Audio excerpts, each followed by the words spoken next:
Check bounce ಅಂದರೆ ಏನು? ಯಾರಾದರೂ ನಿಮಗೆ ಕೊಟ್ಟಿರುವ ಚೆಕ್ ಬ್ಯಾಂಕಿಗೆ ಹಾಕಿದಾಗ ಹಣದ ಕೊರತೆ ಅಥವಾ ಇತರ ಕಾರಣದಿಂದ ಕ್ಲಿಯರ್ ಆಗದೆ ಹಿಂದಿರುಗಿದರೆ ಅದನ್ನು ಚೆಕ್ ಬೌನ್ಸ್ ಎನ್ನುತ್ತಾರೆ.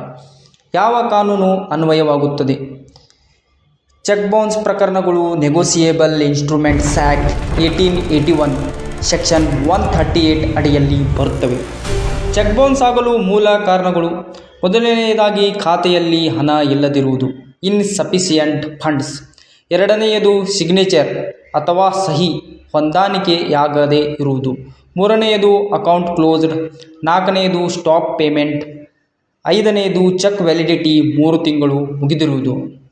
ಕಾನೂನು ಪ್ರಕ್ರಿಯೆ: ಮೊದಲನೆಯದಾಗಿ ಬ್ಯಾಂಕ್ ರಿಟರ್ನ್ ಮೆಮೊ ಪಡೆಯಬೇಕು. ಚೆಕ್ ಬೌನ್ಸ್ ಆದ ಕಾರಣವನ್ನು ಬ್ಯಾಂಕ್ ಮೆಮೊದಲ್ಲಿ ಕೊಡುತ್ತದೆ. ಎರಡನೆಯದು 30 ದಿನಗಳ ಒಳಗೆ ಲೀಗಲ್ ನೋಟಿಸ್ ಕಳುಹಿಸಬೇಕು. ಬೌನ್ಸ್ ಆದ ದಿನದಿಂದ 30 ದಿನಗಳ ಒಳಗೆ ನೋಟಿಸ್ ಕಳುಹಿಸಬೇಕು. ಮೂರನೆಯದು 15 ದಿನ ಕಾಯಬೇಕು.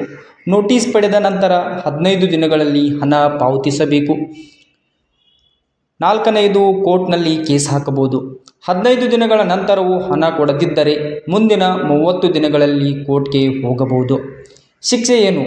ಸೆಕ್ಷನ್ 138 ಪ್ರಕಾರ 2 ವರ್ಷಗಳವರೆಗೆ ಜೈಲು ಅಥವಾ ಚೆಕ್ ಮೊತ್ತದ 2 ಪಟ್ಟು ದಂಡ ಅಥವಾ ಎರಡೂ.